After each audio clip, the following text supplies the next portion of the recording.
Welcome to the Church Safety and Security broadcast with the Church Safety Guys. Brought to you by 𝗃𝗏RadioCenter.com, a Motorola value-added reseller.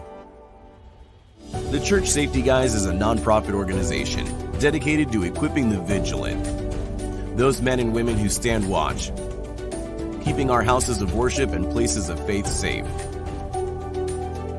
We believe church safety and security must be a ministry first, and have engaged servant leaders who continually strive for excellence and teams of motivated volunteers that are always training.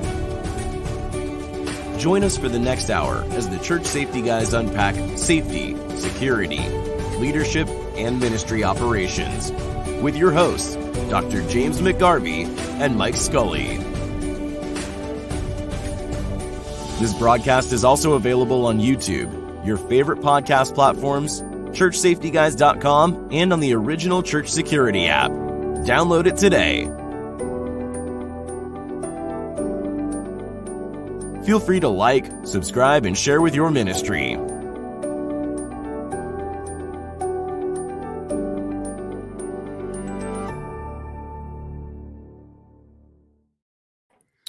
Well, hello and welcome to the Church Safety and Security broadcast with the Church Safety Guys. I am James, and once again on this broadcast, joined by my co-host Mike, who has his microphone on mute still. Is it Sunday already? Holy cow.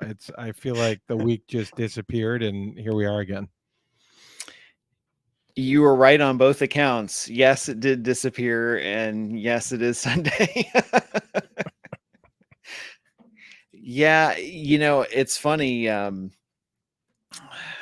Somebody already posted. I can't see. A lot of times for folks at home, like if you're watching us on the broadcast, I can't see always who's responding on Facebook. So in my office, I have a screen up behind my camera that lets me go into Facebook and respond back and see who's posting and see everything. But we already got people messaging that we should take the night off because Lions are playing football. Well, I mean, it is kind of like a solar eclipse, but when that happens. Honestly, I think a solar eclipse is probably more interesting. I'm sorry, I'm a Patriots fan. What can I say? Yeah, you know what? I'll give them their moment. It's my wife's home state originally, so you know what? There's certainly a rare bird in the air. I have aunts and uncles that are celebrating for sure with all that, but yes, we're here because you know what? Church is more important than football. I said it. Oh, you did say. You can send all the hate mail directly to to Mike. Load it up. My inbox isn't full enough as it is. Of course not. But to your point, as far as the week goes, yeah, you know what's interesting is that for some of you, I think I mentioned it on one of the earlier broadcasts. I'm not sure if I did or not, but I've actually changed jobs, changed positions, and I've certainly been talking to Mike about it. But so to me, I'm in a different position and certainly the same employer, but it's kind of shifted gears to the point where I'm on a team of individuals and I'm responsible for two main things. I was hired and placed into position to help folks come back to the office. That's a big thing. Like we're trying to migrate and bring folks that are working remote back to the office and reestablish some culture and stuff like that. So I was actually part of the team that was brought in to help with that. And to try and fix some of the culture issues and opportunities that we have. And then the other piece of that is that I do a lot of public relations. In fact, I'm on the team where if something unique happens, again, I can't get into a whole lot of details, but my position has changed to the point where I have a cell phone, and Is it red? It's not. I can spray paint it red. Yeah. Like back in the days of Batman or Get Smart, where they had the special phone. I don't have a phone in my shoe. Okay. Okay. But it's one of those things where it's like, and honestly, I'm blessed. I'm excited. I like what I'm doing now a lot more than I ever have. It's definitely been a providential thing. And, I went from, to me, I'll just say this and then we'll get on with the evening. But to me, it strikes me as being very much Daniel, and it's, Daniel from the Old Testament. It's like, the last 10 years, I've just done the best I could, worked hard, tried to be faithful. And, this job came up and I was like, I didn't even know all of what it was. And I applied and was like, hey, I wonder if this would be a good fit for me. And, they ended up coming back, and my boss is an amazingly strong believer. And, she was like, you know what? I love the fact that you're doing stuff with churches and you're helping churches with safety and security and culture. And, that just seems like a very good fit. And then all of a sudden, they went ahead and offered me the position, which I took. And what was kind of crazy is I literally went from sitting in a back office, down in the, in the dungeon, looking over, not really the dungeon. That's just me exaggerating, but the fourth basement. Yeah. I'm like looking over contracts and that sort of thing, and to literally being on the top floor where my office is next to, our command center, our command suite, where, basically it's an advisory position to senior management and senior key leaders in Central Ohio. And so it's one of those things where I just scratch my head, because I'm like, is this real? Did I imagine this? Or is this something where, but I referenced it to Daniel, because I feel like, Daniel was faithful in little things and God blessed him. Right. And so I feel like, to an extent, that's kind of where I am at the moment, that I have an opportunity to do amazing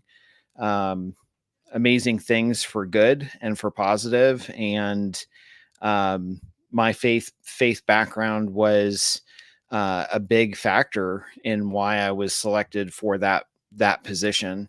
So, and I say that not as, again, I'm not saying that to be prideful or anything. It's just been a change for me, like a drastic change, because like I said, I have a phone. I'm kind of on call 24/7 now. So there are times when I'll grab my laptop. I mean, you know how that is. It's like you grab your laptop, run in the office real quick. Okay, I got to send this this email. But I also say that as an encouragement to those listening, because if you're in a place, most of us don't do church safety full time. Most of us do it as a ministry on the side. And if you're at a place in your job where you feel like it's a dead end and you feel like you're just not getting anywhere, stay encouraged, because again, God can move and God can do crazy things that you don't expect, in ways sometimes you don't expect. Well, and sometimes God uses people differently at different times. I mean, we can look at how God used Moses in a leadership position to get them to the gates of the promised land, but used Joshua to get him through it, get the Israelites through it. So there's sometimes that changing of the torch that is necessary. And that's even for those of us that may be serving in a different capacity of a team. As there's a time where you might be that leader, there's a time where you may not be that leader. And I think it's not about status. It's not about power and control. It's about service and stewardship of the ministry. And I think you've been certainly blessed with an opportunity to be stretched in a new way and deliver for the organization you work for. Well, it is funny you mentioned Moses, because I had something come up, some emails. I was sending emails out, emails were flying, and my boss was like, someone someone emailed me and said, "Oh, I want to meet with you because it's easier to meet than have email." And that person was one of the top individuals at the organization that I work for. And so I went into my boss and I said, I kind of feel like Moses right now. Like, I feel like I'm not equipped to have this conversation. And she's like, she just looked at me. She's like, "You're fine. You will do fine. I have complete confidence in you. Everybody loves you." She's like, she's like, if you keep doing what you're doing, you're not going to be in this position long. You're going to be in a higher position. Like, we're going to promote you because you're doing well. And I'm like, hey, like, I like my job. Leave me alone. Hey, but you find a position, that's when you find an opportunity and God uses you in a specific way. I think that's in any ministry position or in our lay jobs and things like that. I think there's seasons where you feel like you're firing on all cylinders and you're meant where you're supposed to be. Yeah. And you are where you're meant to be, essentially. And then there's other times where you feel like it's a job and it's paycheck and why am I doing this? And oh yes, take care of the family and so forth. But I think it's for sure. It's always made clear. I mean, I think we can have seasons of that like that in our ministries too, where it's like, you know what, things were going smooth, or now it's you could be in a season where, you know what, a couple folks may have left for either retirement, they're just kind of getting a bit too old and felt they couldn't continue, or maybe somebody moved away, or any number of circumstances. But really those challenging seasons, and I think that's where it coming from a high, it can feel that low can feel even more of a contrast. So I think it's just a matter of having faith and praying through that season as well, and not just think that you're now doing wrong because it's in a tough season. And that's very true, for sure. Well, if you have joined us, if this is the first time in a while, or you're just now finding us, welcome. Thanks for hanging out with us. As always, we encourage you to click the like, share, and comment with us.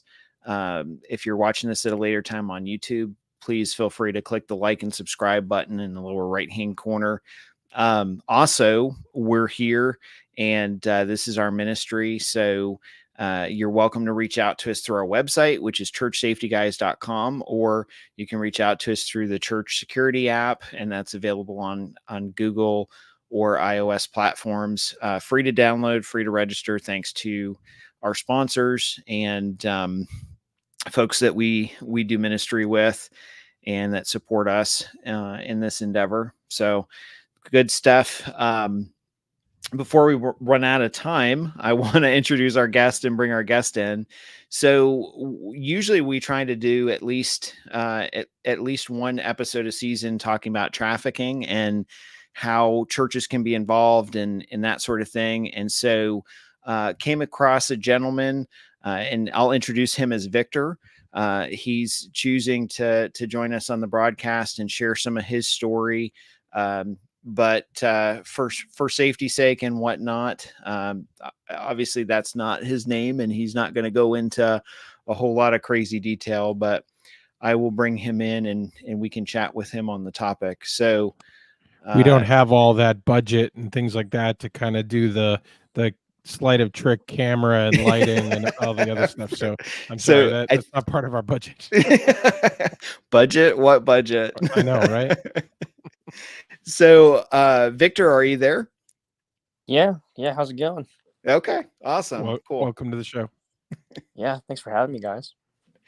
So, if you would just kind of go through your background and experience for our listeners, and kind of how you got into addressing some of the trafficking stuff, and that would be great.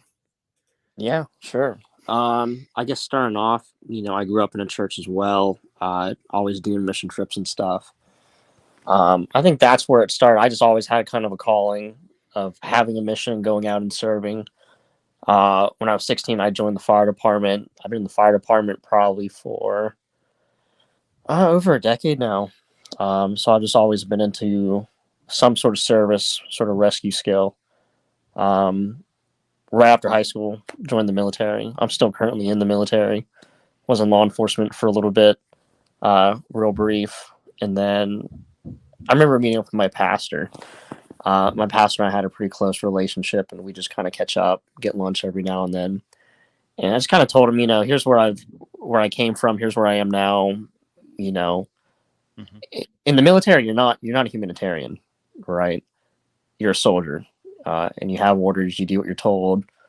But you don't really get to choose who you help, right? You're told who you help. And I remember that being kind of just something that bothered me at the time. This was about, I want to say 2019. And, you know, I was like, I really like the stuff I learned in the military, but I just wish there was more of a humanitarian goal behind it, you know? Like, I just don't really feel like I'm necessarily helping someone. And I want to be clear, that's not how I feel necessarily about the military and every service member. That's just how I felt at the time. I don't necessarily feel that way now. He was like, yeah, well, we got, you know, a guy that goes to the church, and he's got this nonprofit that rescues kids from trafficking. And I was like, you're just telling me this now? You know, like, this is something I would have loved to do a long time ago. He's like, yeah, I just never thought about it until now. And he's like, well, I'll tell you what, you know, next time we get lunch, I'm going to give you his card. And then, so about a year passed, it's 2020, COVID and stuff's all happening. And we met I think at his house. And he's like, hey man, I got a card for you. And I completely forgot about the last conversation we had. I was like, a card, like a birthday card? Like, why would I want a card, you know? And he just hands me a card with the name of the gentleman that we were talking about with his organization, and was like, they're expecting your call, man. Like, go ahead and give them a call. And I was like, awesome. And it was like Christmas, you know?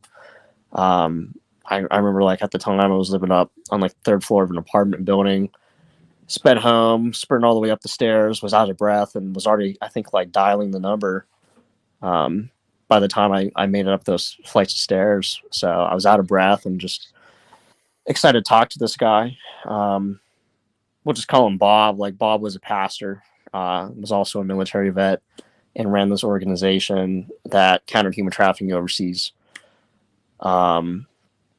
Covert is like deniable. Clandestine is like, we were never here. So it was more covert. Like, you would pretend like you were like a humanitarian or something. And you would do humanitarian work when you're overseas too. That way you're not lying when you're over there. So normally you would have a secondary objective of like doing medical or providing medical equipment, building wells or something. That way, if like traffickers would confront you, you could say, oh yeah, no, we're just here doing humanitarian work. So you're not lying, but you're also denying about like taking children out of trafficking. But I'll kind of leave it at that. I don't know. Sure.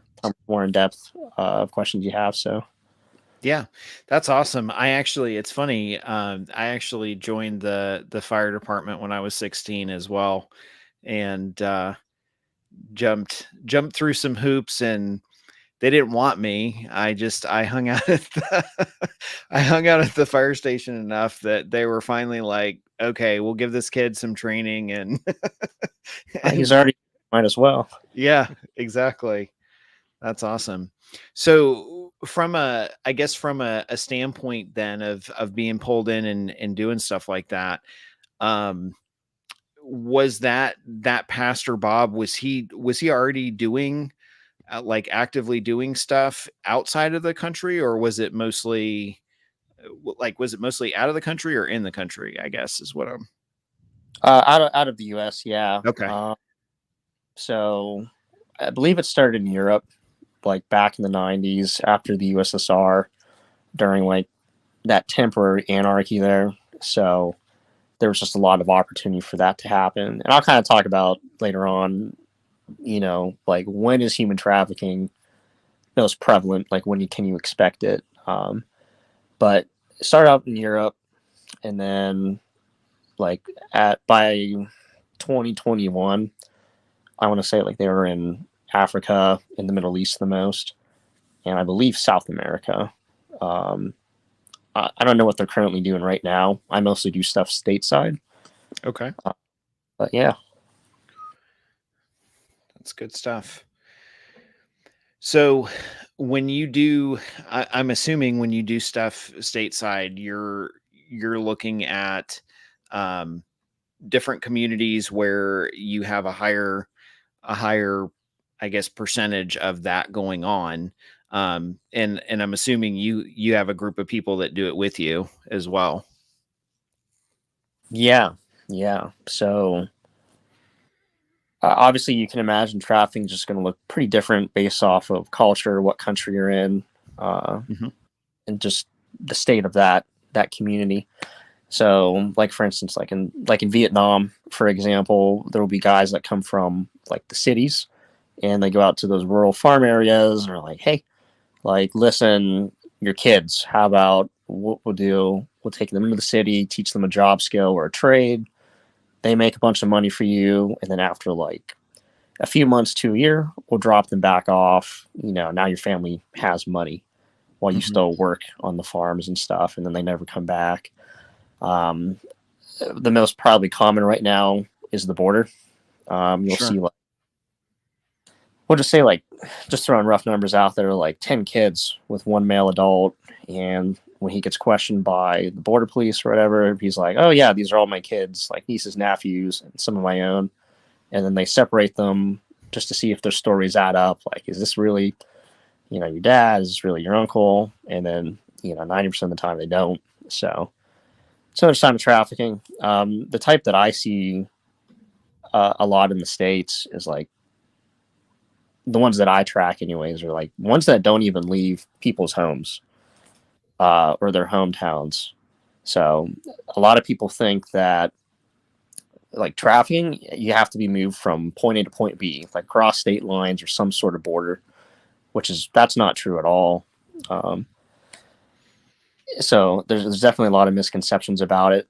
I do have a team. I work with a few different organizations. I'll probably name a few that I've worked with in the past and stuff, but towards the end. So yeah, I got a team. That's great. Have you found that through that? I mean, you kind of explained kind of a big gold nugget there, kind of the fact of trafficking and understanding its definition and what the scope of that truly looks like. Do you want to expand a little bit about that, specifically on the problems that you're seeing? You said kind of the where and the different spots. Expand upon trafficking as a definition for our audience and help them kind of understand that a bit more. Yeah. So like trafficking by definition is when somebody is coerced into basically losing their consent, their free will, and being either forced labor. That could be sex slaves, that could be blackmail, money. Child soldiers is another example. So basically you're coerced into doing a forced task or labor. So I like I said, already gave a few examples, like with child soldiers and stuff in Africa, or even like gangs in America. That technically could be too. Like, there's not a lot of opportunity in the community, and like gangs, try to get these kids to join at a young age because there doesn't seem to be any other opportunity. And they basically convince them that there is no other opportunity. This is the only way you can go to have community and be successful. And then they end up making them doing horrible stuff. Maybe they make them do drug trafficking for them. Drug trafficking is normally always linked to human trafficking, at least with what I've seen. So some of my guys have worked with some of the drug task force guys out here quite a bit and just kind of helped out. Sometimes it turns into something, sometimes it doesn't. Just another few examples of just stuff I've seen in the States, like 14-year-old girl is texting what she thinks is a 14-year-old boy over Snapchat or something, some sort of social media platform. And it turns out that 14-year-old boy is a 4-year-old man, and he blackmails that girl for pictures, inappropriate pictures. Maybe it's money, favors, whatever, like that kid's going to be so ashamed that, she's probably not even tell her parents or teachers, right? So she's basically a slave while still living a regular routine. And I mean, there's horror stories, right, of teens killing themselves over that, right? So I mean, they're being a slave within their own lifestyle. A lot that I've seen have been tied with drugs. So like mom and dad are druggies, but like, you know, I know both of you have law and sport experience, I believe, but maybe you've seen it, you know, situations where there's a lot of things pointing that these parents just are unfit, but child services or whatever just doesn't have enough on them to like really take the kids for whatever reason, or maybe it just isn't reported. But mom and dad are druggies, can't get a job. However, they know a lot of creeps because of drug dealing and stuff. So they're like, hey, listen, for $200, you can have 2 hours with my kids, and basically prostitute their kids. Unfortunately, I know a few survivors of that actually are involved with me in counter trafficking. Some run their own organizations, and they're just amazing people, you know. But so it's a very real thing. I think it's roughly like 40%, at least in America, of trafficking cases, like families get them involved into trafficking. So that's just one example.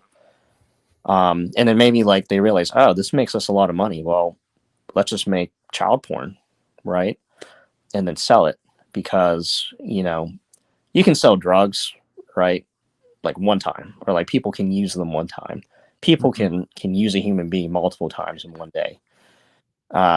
So it's probably one of the biggest industries right now, unfortunately.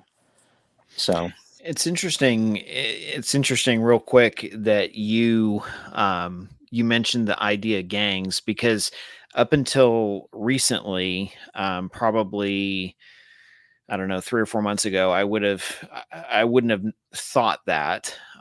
We actually had a family in our church that I know very well that their son was going to school and got associated, I guess, with a gang, and part of the initiation process that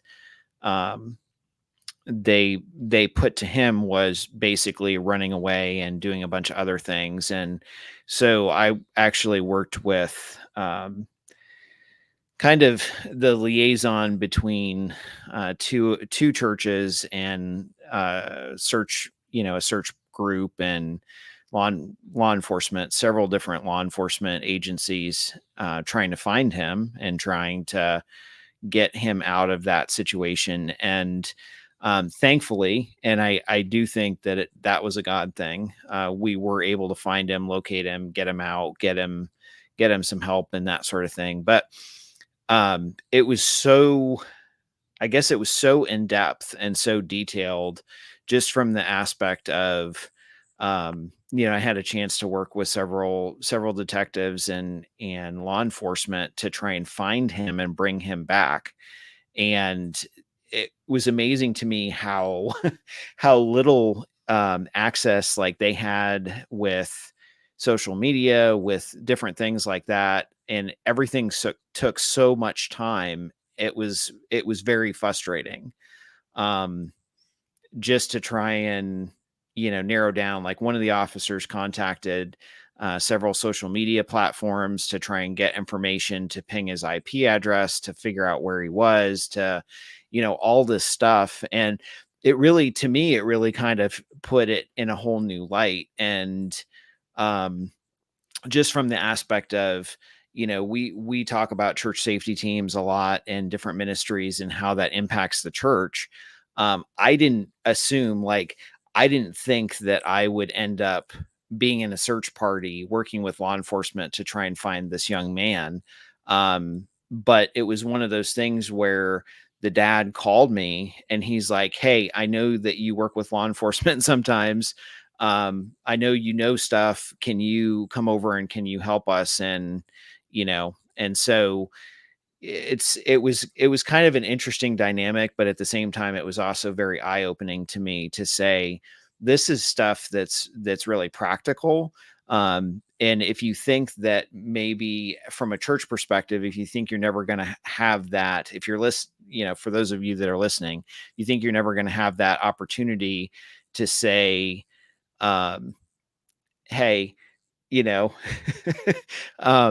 this is never going to happen to me. I'm never going to be involved with it. Sometimes this pops up for other families in the church, and you just don't know what that's going to look like or how that's going to look like. And your involvement can be, you know, a stable thing helping the family. Like there were several times I was literally knocking on doors trying to find this couple's son, and talking to them, talking to police officers, you know, coordinating search efforts with the police officers. And there was one time where I had to grab the dad because he just got so frustrated and upset. He was trying to explain to somebody, and he was losing it. And so I had to step in and grab him and just be like, hey man, let's take a break. You know, let's walk away. We're going to find him. You know, we're doing the best we can. We've got these resources. So. Yeah. One of the things that jumped out that kind of, when you were talking earlier about those that sometimes are trafficked, they're not even leaving their own hometown, kind of really stood out. I think even in that sense is that they're essentially sometimes prisoners in their own lives, in their own homes, that they're not, they may not show it, they may not give it away, whether that's they've threatened to hurt or harm their parents or someone they love or whatever it might be. I've definitely read a few stories related to that. Certainly a big, I do a lot of reading on tech and so forth, and being in a tech career, and how many times folks are using that to spoof people, to get into blackmail, and are using innocuous things, whether it's simple chat or even hidden chats within certain apps, and ways to circumvent any sort of monitoring or parental software that gets in there, and they get their teeth kind of sunk into them and end up trapped with that. So do you have folks that are reaching out? I mean, are kids reaching out via a hotline and then you're pursuing or something like that, or explain how you get involved in perhaps another situation? Yeah. So we do have a hotline for local area, and either we get calls from law enforcement. They're like, hey, you know, there's a bunch of weird stuff going on here, but not enough for us to get a warrant. Could you check it out? Sometimes it's parents, sometimes it's the victims themselves. Sometimes I'll tell you that it's not a lot of children that we get. It is just a lot of women that feel trapped in a scenario. And also disclaim to you, like, sometimes it's nothing. Like sometimes it's like someone involved in trafficking, or like might have been helping out the trafficker and is trying to get out, or at least seem more innocent, like one of the victims, because she thinks that they're going to get caught. That's happened a few times. That makes sense. But a lot of the times it's like law enforcement calling out and are like, we don't have enough here for a warrant, but there's a lot of weird stuff here. Like there's been some stuff that have happened at Airbnbs, massage parlors, adult stores, hotels. There was like a few apartment complex that we believe there was stuff going on, and stuff like that. So, I mean, yeah. Sometimes it's other organizations too that are just like, you know, this is closer to your area. Do you think you could like work with us or what? There's been a few attorneys that actually have their own like task force team of volunteers. And that can look different depending where you go. Some of them are more like all civilians, and their main thing is to spread awareness and kind of like teach schools and hotels and stuff like that, like how to deal with it if you see it, or how to recognize it, and how to deal with it if you do see it. There's others that are like all law enforcement, and you know, they have detectives and stuff. So the task force I've seen with actual law enforcement behind it, I haven't seen a ton of those, to be honest with you. I've seen maybe 2 in my area of the States, but I don't, for the most part, I see it's mostly nonprofits, private security companies, private investigators, or volunteers like attached to an office or something. So do you find that oftentimes, and I don't know what, I guess what demographic or what region or what type of region you generally work in. But do you find oftentimes that people are just in denial over that sort of thing happening because maybe their neighborhood is affluent or kind of a nicer, or what we would classify as maybe middle class or upper class type environment? Absolutely. Yeah. So I'll just, for area's sake, I'll say I'm more East Coast, but we do stuff all over. Sure. Just depending, but mostly East Coast. And I mean, I currently live in a pretty nice area. Not a whole lot goes on here, but there's a lot of highways, lot of highways. And there's an entire task force team here of volunteers that just deal with that, spreading awareness, talking to the hotels and stuff around here to kind of tell them what it could look like, all the truck stops. And I'm sure they do some other stuff too, as far as working with law enforcement. I don't work with them too closely, but like that surprises a lot of people because, normally it's like tax fraud. Like that's the type of area that I'm in. So when I start telling them like, oh yeah, there's a whole task force team here, they're like, no, there's no way. And then I start talking like, well, there's a lot of highways.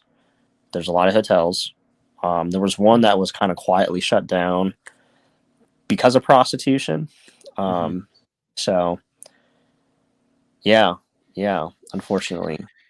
It's interesting. We have, where I am in central Ohio, we have quite a few interstates that go through, and it was interesting to me. I mean, I live in more of a rural area, and we had, I think it was about a year or two ago, we actually had a task force, a law enforcement task force, break up a trafficking ring. And I think they ended up arresting something like 13 or 14 people. And it was in my community, and everybody was just completely, that's why I asked about denial, because I haven't seen an area where people aren't necessarily in denial of it happening. Because for us in our area, it was like people were just shocked and blown away that something like that would happen in our, in our town, in our village. And the reality is, we have, I don't know, 5 or 6 interstates around us with, several state highways that go to others, West Virginia, Kentucky, Pennsylvania. So we're kind of, again, we're in the Midwest, but it's one of those things that certainly makes for a ripe situation with the highways and stuff.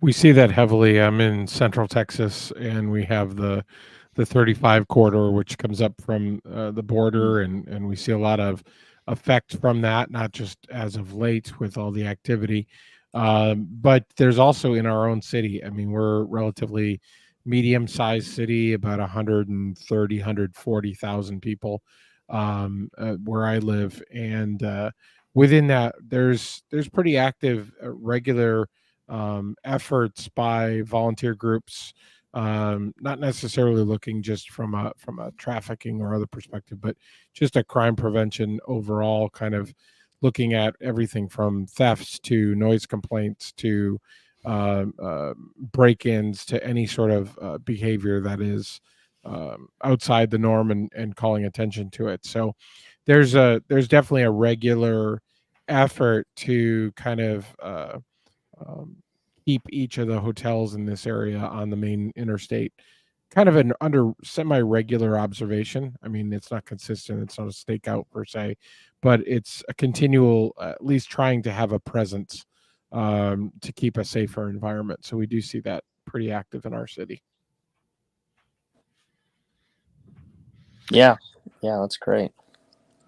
What let's shift gears a little bit for sake of time. And what do you think, just for some folks, maybe some folks that aren't really familiar with what to look for, or maybe how to go about involving authorities on, some activity that, I mean, they might have looked at something and said, this just doesn't seem right, something's off. but not taking it any further just because they don't know. What are the type of things that you would recommend people look for from a standpoint of trying to, I guess, identify a red flag if they see something like that? Yeah, so quite a few. I mean, like, so massage parlors and certain restaurants, for example, if you see perhaps like the massage parlor and they're open at weird hours, or like maybe their website says we're closed at 9 o'clock, but then at 10 o'clock you drive by and there's a lot of cars there, a lot of trucks or something, that could be a sign, especially if there's no cars there when they're open and there's nobody else there. Like, how are these workers leaving? You know, that might be an indication that they're living there. There was a situation where there was like this restaurant of minorities, and they kept changing every 2 weeks. And like, they kind of avoid people like in the front of the store, of this restaurant store. And then it turned out it was trafficking and it was shut down. I don't know what came of it. I wasn't involved in that one, but it happened in a town right beside me. As far as like maybe you're a hotel worker working a school or something, you know, there's kind of like a gray area of like, is this domestic abuse? Is this trafficking? Sure. There's always going to be arguments of like, oh, prostitution should be legal, or like, who would put themselves in that situation, you know, unless they weren't desperate. It's like obviously prostitution and stuff, hotels. If like even just working like in regular jobs, like with customers and stuff, like there might be, I don't know, a husband that's talking for his wife, and the wife is like kind of shy and anxious, and, you know, is like kind of waiting for permission to talk or be spoken to. You know, like, so that might be like a very isolated, like domestic case. That might not necessarily be trafficking. Obviously still report that, you know what I mean? But those are just a few ways. Kind of talking about like the whole kid situation with social media and stuff. I'm not a parent, and I always tell this when I'm talking to people, like, I'm not telling you how to parent. Sure. That boils down to just having a very trustworthy, open relationship with them, and like, hey, you can talk to me about these things, but explain why, you know, you don't want them. Like, I know some parents take their kids' phones or their tablets away like before they go to bed or something like that. Just maybe explain why you're doing it, you know, like explain the boundaries. Don't just be like, because I'm your dad. You know, I think giving an explanation of like, you know, setting boundaries or for mental health, whatever it is, you know. And like I said, I'm not a parent. I'm not telling you how to parent, but just at least explain the why. Explain what trafficking looks like. Like, don't sugarcoat that with your kids. I think it's you're more likely to have your kids trafficked through social media than just getting abducted on the street, right? Like, kidnapping is when you're tricked into something over a period of time. That could be a day, that could be a year, years, you know. Abduction is when like you're forced into a van, bag over your head, like against your own will, fighting, kicking. That happens like maybe 1 in 100,000 cases, you know, very rare. So I think just having that open conversation and having a relationship that you can communicate, like, hey, there's a weird guy messaging me on social media, you know, dad, like, okay, you know, cool. So, and yet that's kind of the story that I think many parents, I think, grow up, or at least as kids you hear it growing up, and then we seem to pass it on to our kids. It's the kidnapping risk, and maybe that's the irrational fear to some degree, and maybe overemphasized and carried on the next generation, etc. But you're absolutely right. I think there's tremendous potential to have age appropriate conversations, and I think that the degree of the why, you hit it on the head there with give them the purpose, give them the background.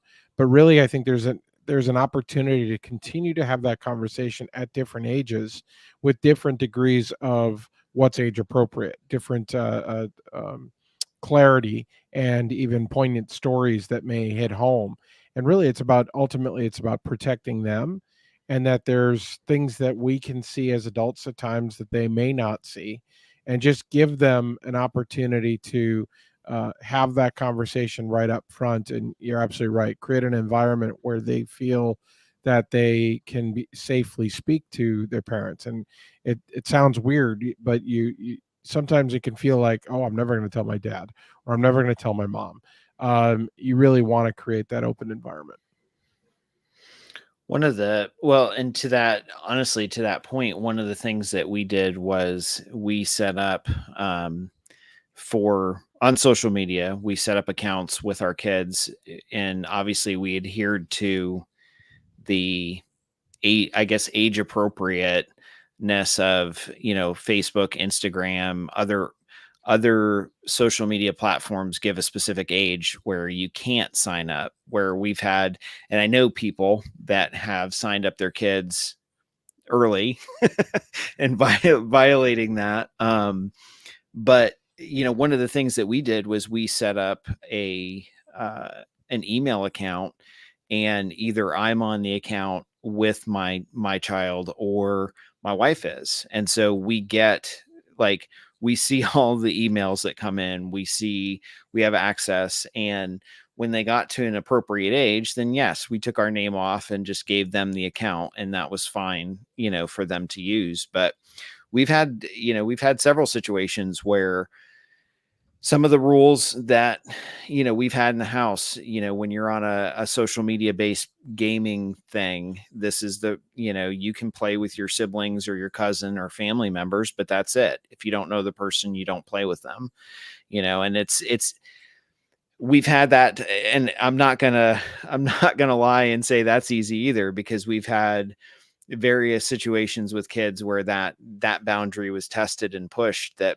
made us kind of sit down with them and say, okay, now this is why. It's not to try and scare you, but sometimes, people can have ill intent and come after you. And, I think that I was going to ask you, Victor, if you've had any situations specifically where you've seen churches involved or something like that. 'Cause I would say probably in the last year or two, especially, we've seen an uptick on people going into churches, like with the teen group, and getting to know them and pretending to be a leader or trying to be involved to build that connectivity with individuals, and kind of use that, to go further.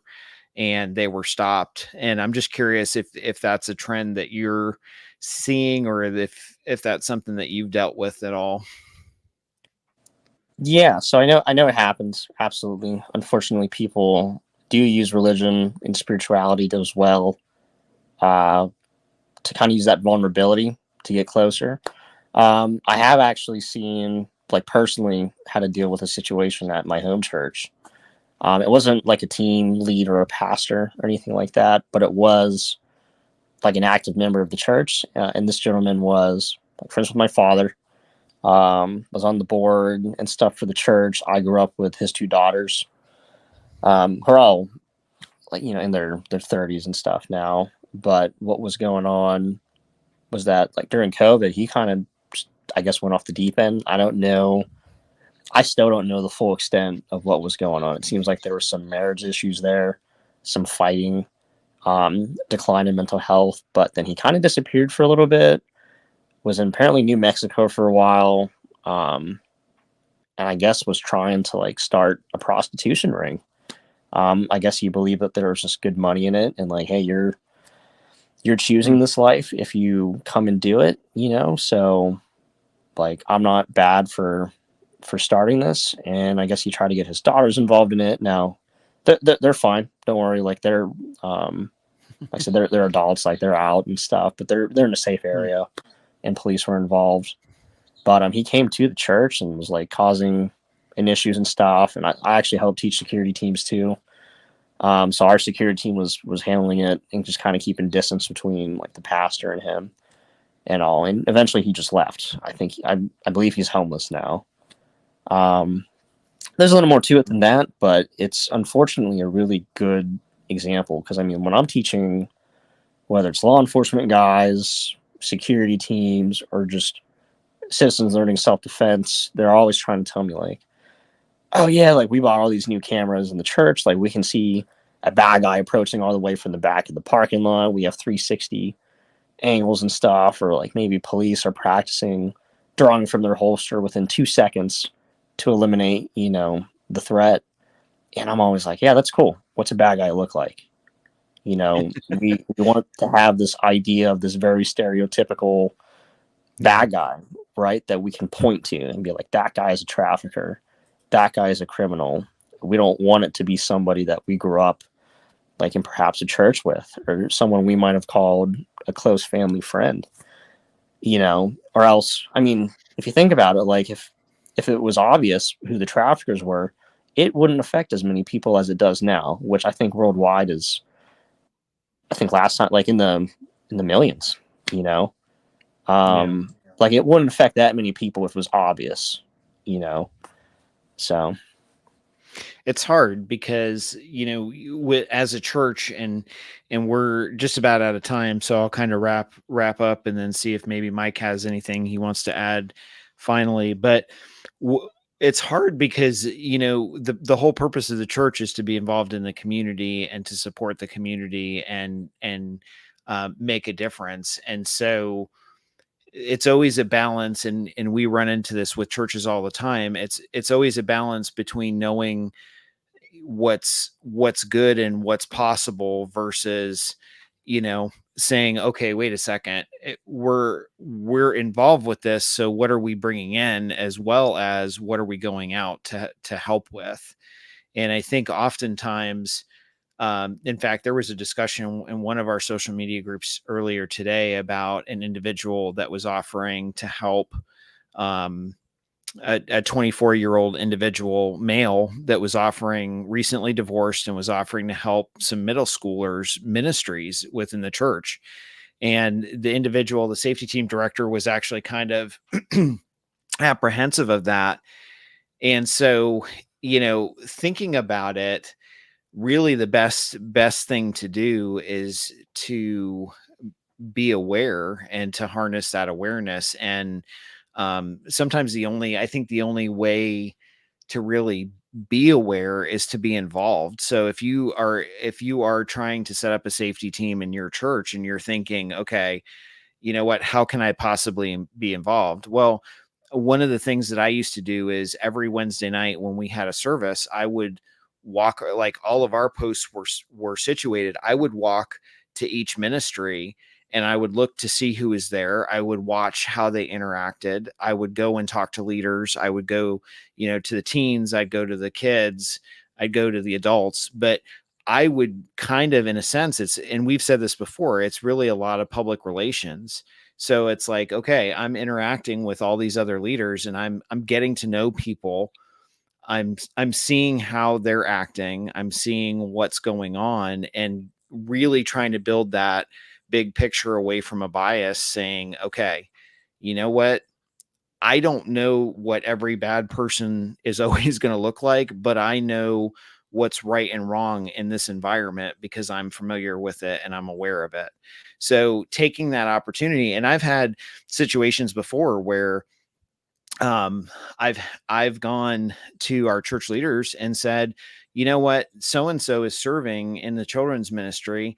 I'm not really comfortable with it. I don't know why, but I'm getting some crazy vibes with this. And I just feel like we need to keep an eye on this situation and watch them, because this just isn't adding up right. Or like maybe an individual will come to a pastor and say, hey, I want to serve in your church, but I'm letting you know this is on my background check, because I know you guys are going to run a background check. So we look at the background check and then it's like, well, this isn't adding up with what he or she said it was in their background. Like they were trying to be, you know, on the offense and be like, hey, I'm letting you know ahead of time, this is what, you know, you're going to find. But then when we look at it, you know, I'll have a pastor say to me, well, what does this mean, like on their background? Because that's not what they said. So those are, to me, those are the biggest things, like, that as an individual that you can look for and just say,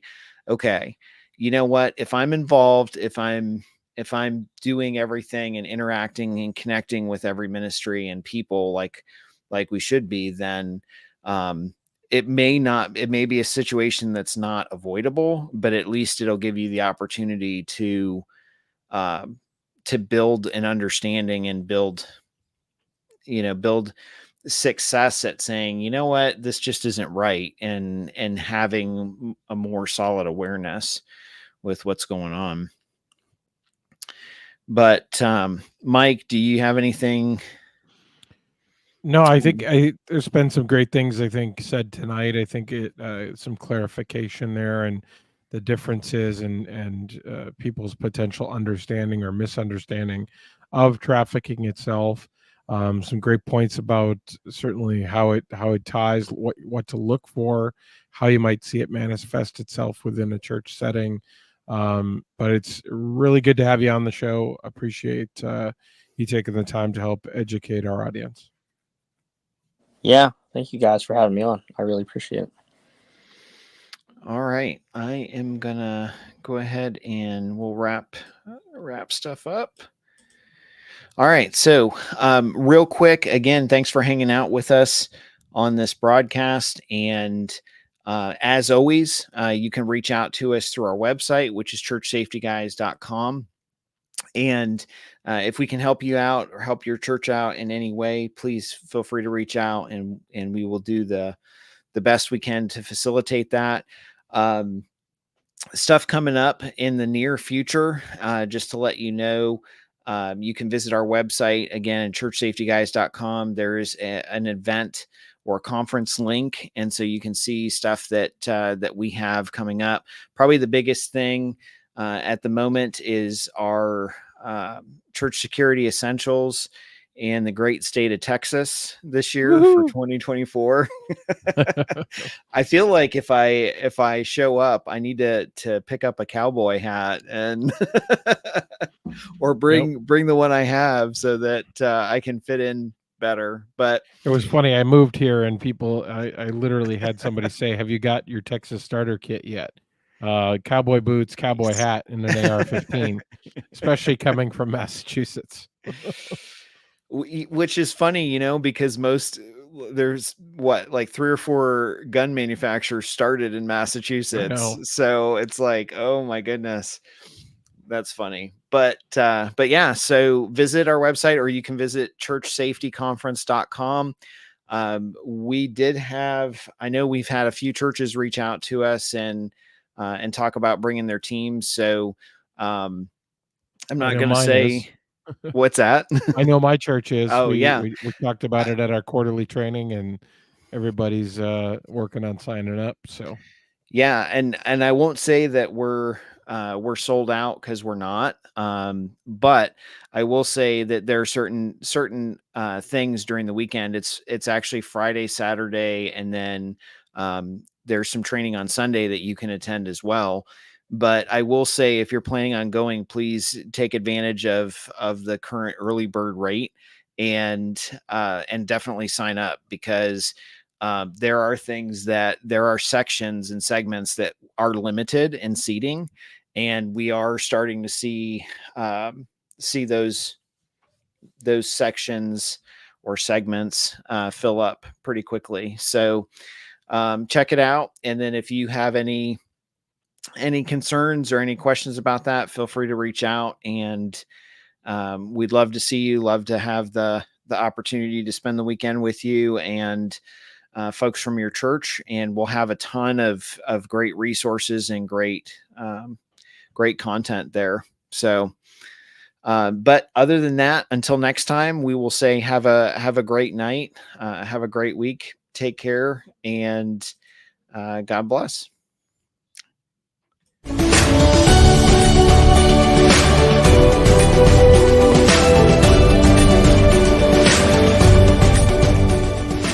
Thank you for joining the Church Safety Guys broadcast, brought to you by Vigilant Impact. We hope that you found it informative, and we appreciate your feedback and interaction. Be sure to share our broadcast with your teams, join the discussion online, and connect with us on social media or at our website at 𝗓𝗏𝑆afetyguys.com. For other great ministry resources, download the Church Security app. Remember, keep a servant's heart, a mindset of ministry, and semper disciplina. Always be training. Have a blessed week.